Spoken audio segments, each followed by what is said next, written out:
សួស្តីប្រិយមិត្តទាំងអស់គ្នាសូមស្វាគមន៍មកកាន់ Channel ចំណេះដឹងប្រចាំថ្ងៃរបស់ Admin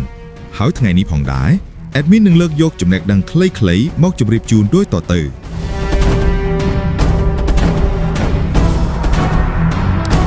Top 20សត្វល្អិតចម្លែកបំផុតភាគទី3សត្វល្អិតខ្លះៗមើលទៅដូចជាមកពីភពផ្សេងថ្ងៃនេះយើងមកមើលលេខ10ដល់លេខ6ដែលចម្លែកខ្លាំងជាងមុន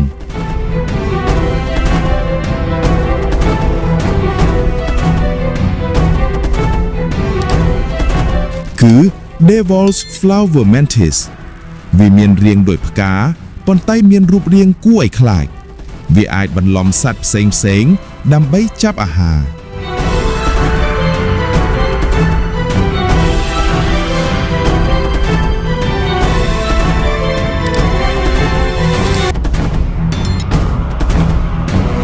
លេខ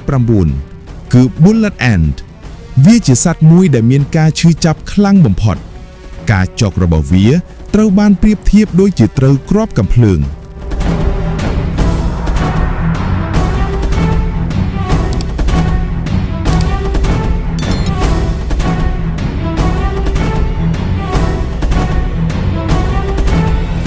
លេខ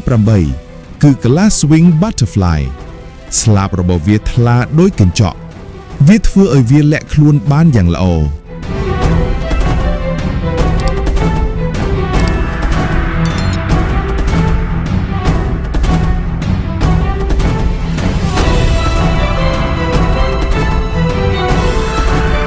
លេខ7គឺ Giant Vector វាជាសត្វល្អិតធំមួយដែលរស់នៅកោះវាមើលទៅដូចជាសត្វពីសម័យបុរាណ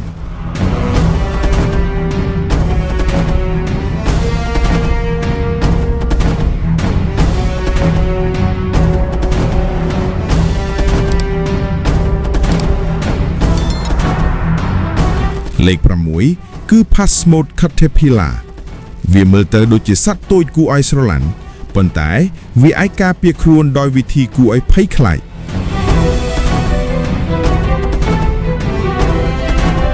ចប់ទៅភាគទី3សម្រាប់ Top 20ក្នុងចំណែកលេខ10ដល់លេខ6នេះ